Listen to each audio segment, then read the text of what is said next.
Ça sent bon l'été, moi je vous le dis. Et pourtant, mes livres ne ressemblent pas tant que ça à des livres d'été. En tout cas dans cette première sélection pour cette palle d'été.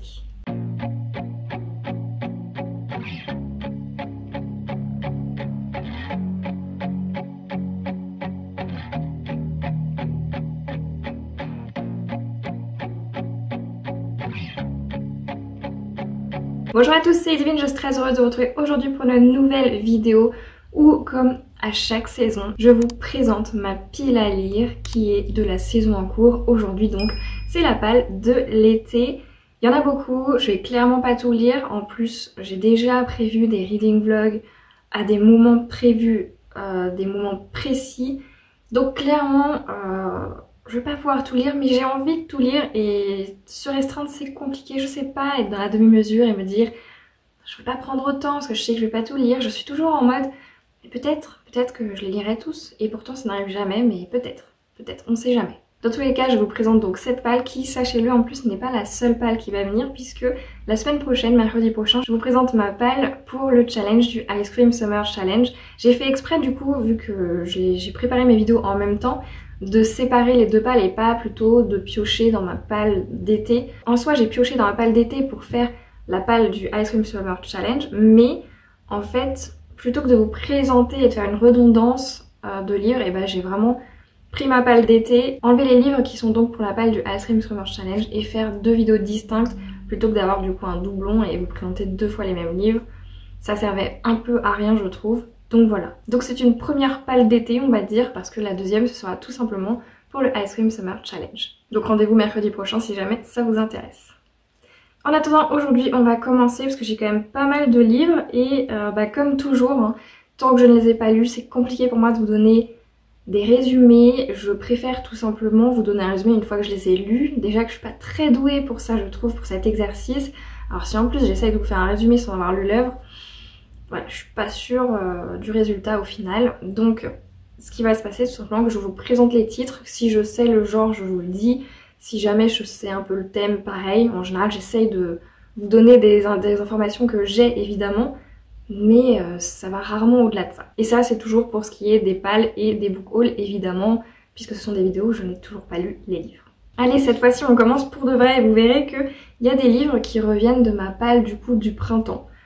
Que c'est pas tant en fait une sélection qui fasse très été je trouve. En tout cas moi personnellement de prime abord c'est pas les livres qui me font le plus penser à l'été, que j'ai plus eu envie de lire en été, mais en fait j'ai envie de les lire à chaque saison et du coup je les repousse, je les reprends à la palle d'après, de la saison d'après et bah là c'est typiquement le cas, j'ai envie encore de les lire donc je les ai remis dans ma palle d'été tout simplement. Je commence donc avec un SF puisque j'ai L'espace d'un an de Becky Chambers, c'est donc le tome 1 des Voyageurs chez La Talente.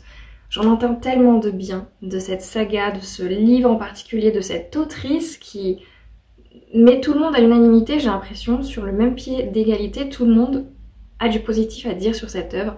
Donc je suis très curieuse et j'ai bien envie de le lire cet été. Pourquoi pas au bord de la plage, pourquoi pas peinard au soleil, je ne sais pas. Mais en tout cas cet été je pense qu'il pourrait être vraiment pas mal. Le deuxième ce sera une relecture, c'est un livre de fantasy donc que j'ai déjà lu il y a de cela des années et des années, que j'ai jamais pu en fait terminer la saga tout simplement parce que je pensais avoir acheté le tome 2 mais en fait j'avais acheté le tome 2 de l'autre trilogie, il y a deux trilogies, deux ou trois je sais plus, et donc moi j'avais acheté le mauvais tome 2 et donc il s'agit tout simplement des Chroniques du monde émergé du tome 1 de Licia Troisi chez PKJ. J'avais adoré cette histoire et j'ai jamais pris le temps de la terminer, donc si seulement ça pouvait être cet été, ce serait génialissime. Dans tous les cas, là, on est sur une histoire de fantasy, comme je vous disais, avec un personnage que j'adore. Nia est une jeune fille qui est pas du tout comme les autres, elle a une couleur de peau différente, elle a des oreilles pointues, elle a été adoptée par son papa et du coup, elle se retrouve un peu seule comme ça. Et lorsque la guerre survient, elle va devoir se combattre, elle va devoir se battre et elle va se battre aussi pour ses valeurs en tant que femme, parce qu'une femme dragonnière, chevalière, ça n'existe pas. Et du coup, elle va tout faire pour réussir à chevaucher un dragon et à être chevalière. Et j'ai adoré ce côté féministe un peu, sans l'être vraiment, mais vraiment le côté de vous me refusez vraiment la porte d'entrée, bah c'est pas grave, moi je la défonce votre porte et tant pis pour vous. Et j'ai adoré ça. Donc Ça fait des années, hein, donc en soi j'ai un peu oublié ce qu'il se passe et tout dans les détails, mais j'avais adoré l'univers, j'avais adoré la personnage du coup principale, et à partir de là j'en ai de très bons souvenirs. Ensuite on va sur un contemporain, je n'ai pas relu le résumé là pour la vidéo, donc je n'ai aucune idée, je ne me souviens plus de ce que c'est. C'est un livre qu'on voyait quand même pas mal passer il y a quelques années, et il s'agit tout simplement de La vie et moi de Cécilia Ahern chez J'ai lu. Voilà, un petit contemporain. Pour moi, contemporain, ça signifie vraiment plus l'été déjà, plus ces petits romans qu'on va lire au bord de la plage, au soleil, quand on n'a pas la plage, ce genre de choses. Et du coup, bah, un petit contemporain pour cet été. Un livre qui traîne depuis des années et des années dans ma palle. Je devais déjà l'avoir, si je me trompe pas, quand j'étais à Compiègne, donc ça fait 7 ans, peut-être plus. Et il s'agit tout simplement du tome 1 du Pays des Contes de Chris Colfer que j'avais acheté parce qu'il m'intéressait, et bah finalement j'ai jamais pris le temps de le lire. Donc celui-ci c'est pareil, je me dis que si je me trompe pas c'est un jeunesse en plus, donc ça peut se lire très vite. Franchement les écritures elles sont pas petites du tout, donc je pense que ça peut se lire très vite, donc parfait pour l'été aussi. Ça fait plus d'1 an que je vous le présente quasiment systématiquement dans les pales et qu'il est toujours pas sorti. Faudrait que je pose des questions à un moment donné, mais j'en présente tellement que j'ai pas le temps de tout lire. Et il s'agit tout simplement du tome 1 d'Acotar, Un palais d'épines et de roses de Sarah Gimas. Voilà, chez La Martinière Jeunesse. Pas pareil, hein, celui-ci je pense que j'ai même pas besoin de vous dire de quoi il s'agit, c'est une romantaisie. Et bah tout le monde en parle, tout le monde l'a déjà lu, et j'espère bientôt pouvoir vous dire ce que j'en ai pensé. Le suivant que je vais vous présenter, j'ai bon espoir, c'est un tome 3, de pouvoir relire le tome 1 et le tome 2 pour pouvoir du coup le terminer avec ce tome 3, parce que c'est une histoire que j'avais adorée. Le tome 1 et le tome 2 je les ai déjà lus et relus, et j'aime trop l'univers, je trouve que c'est hyper original, et donc du coup j'aimerais pouvoir lire La Faucheuse, le tome 3, Le Glas de Neil Shusterman, donc c'est chez Robert Laffont, collection R, et voilà, donc celui-là c'est un petit pavé quand même, mais pourquoi j'ai retardé tout simplement de lire ce tome 3? Parce que j'adore l'univers et que j'ai pas envie de le quitter. Maintenant que je sais qu'il y a un autre livre un peu dans le même univers avec les petites histoires, et bien ça change la donne, et je me dis que peut-être potentiellement je pourrais du coup le terminer et relire en même temps le tome 1 et le tome 2 parce que vraiment j'aime trop. On est donc avec La Faucheuse sur l'histoire de 2 adolescents qui se retrouvent à devenir faucheurs. On est ici sur un univers où personne ne meurt, vous pouvez avoir un accident de voiture, on va vous reconstruire, vous n'allez jamais mourir. Quand vous avez atteint un certain âge physiquement parlant, on peut, grâce à une machine, vous reprogrammer à un âge que vous préférez. Ça peut être 20 ans, ça peut être 30, ça peut être 50, vous choisissez. Le seul moyen de mourir dans cet univers, c'est tout simplement d'avoir été choisi complètement au hasard par un faucheur ou une faucheuse. Et pour être faucheur et faucheuse, eh bien il y a un avantage, c'est tout simplement, même si personne n'aime être faucheur ou faucheuse, c'est que votre famille a l'immunité. Et donc eux, ils sont protégés, ils ne vont pas mourir. Pas de sitôt en tout cas. Donc voilà, c'est tout simplement génialissime. Il y a beaucoup de questionnements aussi, ça pose beaucoup de questions sur à quel point aussi on a le droit d'avoir vote sur la vie ou la mort de quelqu'un. À quel point du coup la société serait, comment elle serait une société où justement il n'y a plus cet effet de la vie est courte, on doit profiter. Là du coup n'importe qui peut vivre 400 ans et avoir toujours 30 ans. Donc il y a vraiment ce truc, ce questionnement que je trouve extrêmement profond, et pourtant ça reste quand même un young adulte, donc c'est hyper accessible. Forcément les questionnements sont en fond, hein, mais voilà, je trouve que cet univers est hyper intéressant, que c'est hyper original, donc j'ai trop hâte de me replonger dans cet univers et de découvrir le fin mot de l'histoire de ces 2 adolescents qui se retrouvent à être faucheurs et qui découvrent un peu l'envers du décor et ce que c'est, comment on fait pour devenir faucheur et qu'est-ce que ça veut vraiment dire, etc. Donc voilà, j'ai très hâte. L'année dernière, pour Cidre et Dragons, j'avais donc trouvé plusieurs livres, et là j'ai envie de lire celui-ci, Les Dragons de Venise de Kevin Monfils. Il s'agit donc aux éditions Le Héron d'Argent. Il y a du coup un dragon, il y a Venise. Pour moi Venise ça signifie vraiment cette chaleur que j'ai pas du tout en Normandie. C'est l'espoir de pouvoir atteindre les 30 degrés et d'avoir bien chaud et d'être tout bien. Donc voilà, j'ai envie de le lire là cet été. Pareil, je pense qu'il va pas me prendre ni plombe à le lire, donc c'est parfait pour l'été. Donc j'ai bien envie de découvrir cet univers, de découvrir cet auteur, un auteur français peut-être pas français, mais tout du moins francophone. Et j'ai envie justement de soutenir plus d'auteurs et d'autrices au moins francophones. Et bah voilà, de pouvoir promouvoir aussi leur travail et pas toujours des auteurs et des autrices anglophones tout simplement. Donc voilà, pour toutes ces raisons, j'ai envie de le découvrir cet été. Vous aurez remarqué que du coup, mon étagère spécialement pour la pile à lire de saison est complètement vide ici. Voilà, j'ai hâte de la remplir. En vrai, ça fait plusieurs jours qu'elle est vide parce que ça fait plusieurs jours que je vais tourner cette vidéo. Donc ça, j'ai hâte. Ensuite, c'est aussi un livre que j'ai eu à un festival, mais cette fois le festival Ouest-Hurlant qui est à Rennes et que j'ai eu donc récemment, puisque ça date d'il y a un mois, je sais plus déjà. Mais du coup, je vais lire le tome 1 Rose éternelle d'Ophélie Duchemin. Pareil, donc autrice, si ce n'est française, au moins francophone. Et franchement, elle m'a vendu du rêve avec ce pays, ça ne veut rien dire, mais cette reprise un peu à son idée des contes.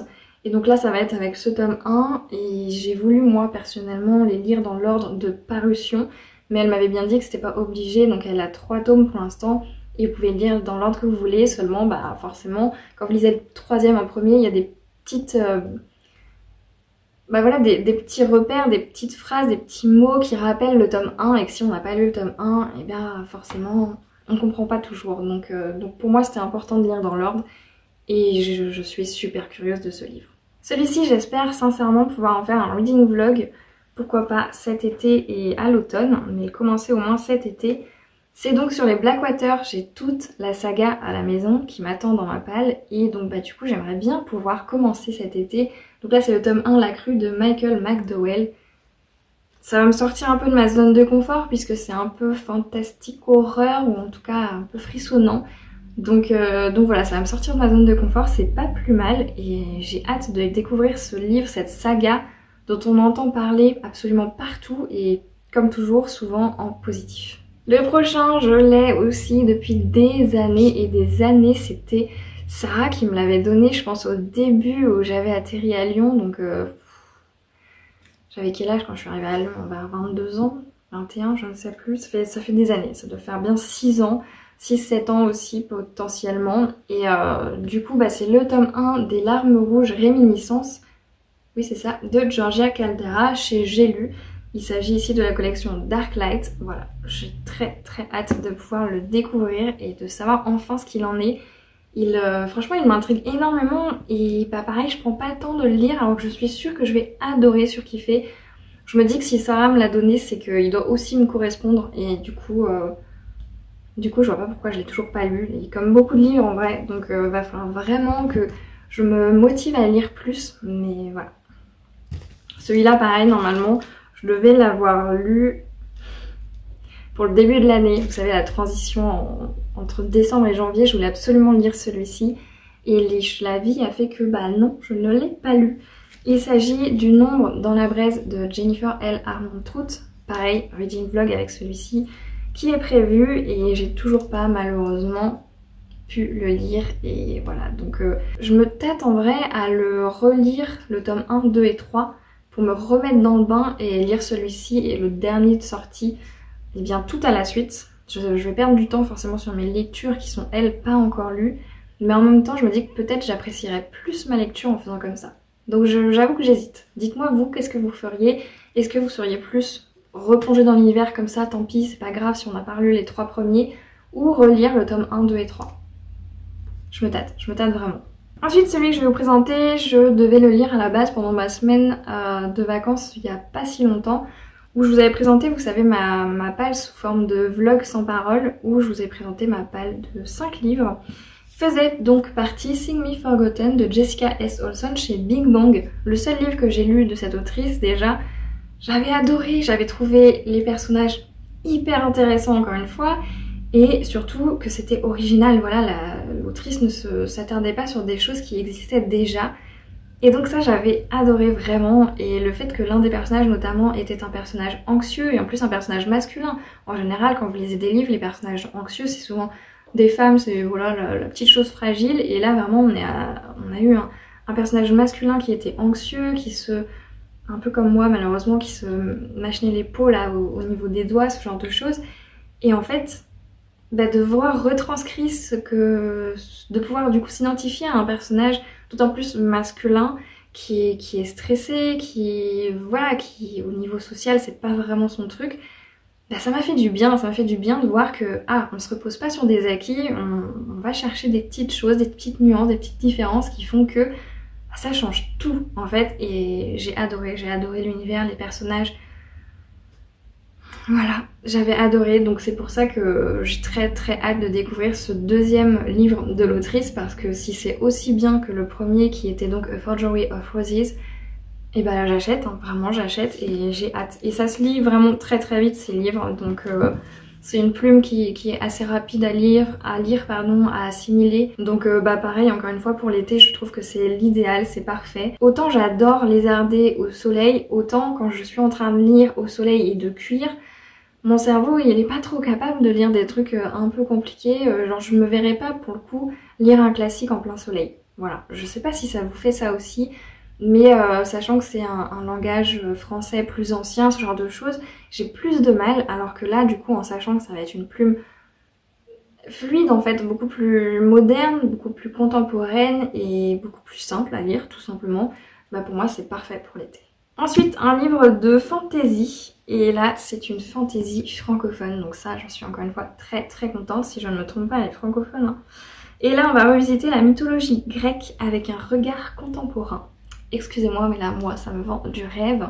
Il s'agit tout simplement de la dernière Amazone d'Estelle Faye, on va dire Faye.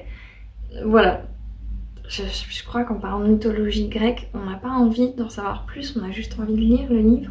Pareil, je pense pas que ce soit hyper compliqué en soi, franchement, les lignes, c'est gros, enfin les lettres sont assez grosses. Donc c'est parti. Hein. Ensuite, un livre qu'on m'avait donné et qui est à la base du coup un SP professionnel pour mon ami libraire qui était collègue à l'époque. Et bien c'est tout simplement Easy plus Tristan de Shannon Dunlap. Voilà. J'ai bien envie de le découvrir. Je me dis que ça peut être intéressant, c'est un young adulte, du coup ça va se lire encore une fois très vite. Donc pourquoi pas, vraiment pourquoi pas, et surtout je vais enfin découvrir cette œuvre. Et enfin, c'est pas trop tôt, mais voici le dernier, et celui-ci, il est... je vais pas dire qu'il est difficile à lire, c'est pas du tout le cas, mais en tout cas je sais que ça va être l'un de ceux qui va me prendre le plus de temps à lire, parce que je veux vraiment assimiler les choses, je veux assimiler l'univers, je veux comprendre les choses, et si je vais trop vite je vais pas comprendre et ça va pas du tout être bien, et je vais pas ni profiter de ma lecture ni du coup m'en souvenir dans le temps. Et du coup encore une fois il y aura un reading vlog avec cette lecture, donc normalement j'ai déjà prévu la date pour ce reading vlog, donc j'espère sincèrement que je ne vais pas décaler parce que ça serait pas bon signe, ça voudrait tout simplement dire que j'ai pas réussi à lire autant que je le voudrais. Il s'agit tout simplement du tome 3 de Dune de Frank Herbert. Voilà. Donc j'ai très très hâte de pouvoir le lire. J'avais encore jamais lu ce tome 3. Donc c'est pour moi là pour le coup une réelle découverte. Je vais donc continuer le reading vlog, la série de reading vlog que j'ai fait du coup sur Dune. Et franchement j'ai hâte du coup de replonger dans l'univers que j'adore. J'ai hâte de retrouver des personnages et surtout de pouvoir enfin en discuter avec mon compagnon qui lui a lu toute la saga et qui est frustré d'avoir personne avec qui en parler, donc il me tanne du coup pour vraiment que je puisse continuer ma lecture et qu'on puisse du coup en discuter, parce qu'apparemment les derniers tomes, il a des choses à dire mais il peut pas encore me parler. Et voilà, cette pile à lire est donc terminée, je n'ai même pas compté combien ça fait, mais on est quand même sur pas mal de livres, sachant que là j'ai une pile qui m'arrive à là, et c'est la pile du Ice Cream Summer Challenge. Autant vous dire que c'est sûr que je ne vais pas avoir le temps de lire tout ça, mais par contre j'aurai l'embarras du choix pour faire ma sélection de livres que j'aurais envie de lire sur le moment. Donc voilà, je suis plutôt contente de ça. Franchement j'ai qu'une hâte là, c'est d'éteindre l'appareil et de pouvoir me plonger dans mes lectures, parce que là je suis dans un moment où j'ai envie de lire et j'adore ça. J'espère donc que cette vidéo vous a plu. Dites-moi en commentaire quels sont les livres que vous aimeriez le plus lire en priorité, on va dire, dans votre palle d'été. Est-ce que vous faites déjà des sélections par période du coup comme moi, donc en fonction des saisons, ou peut-être par mois? Je sais qu'il y a des personnes aussi qui fonctionnent plus par mois, c'est un peu moins mon truc moi j'avoue, mais en tout cas par saison. Et dites-moi vous quels sont par exemple les 3 prochains livres qui vous intéressent de lire, que vous avez envie de sortir de votre palle si vous avez une palle. Je ne vous dérange donc pas plus longtemps et en attendant vos retours, je vous remercie encore une fois du fond du cœur d'avoir regardé cette vidéo jusqu'au bout. Et sur ce, je vous souhaite à toutes et à tous de très belles lectures et je vous dis à la prochaine. Je suis essoufflée, je sais même pas pourquoi. J'ai même pas bougé, j'ai rien fait et je suis essoufflée quand même.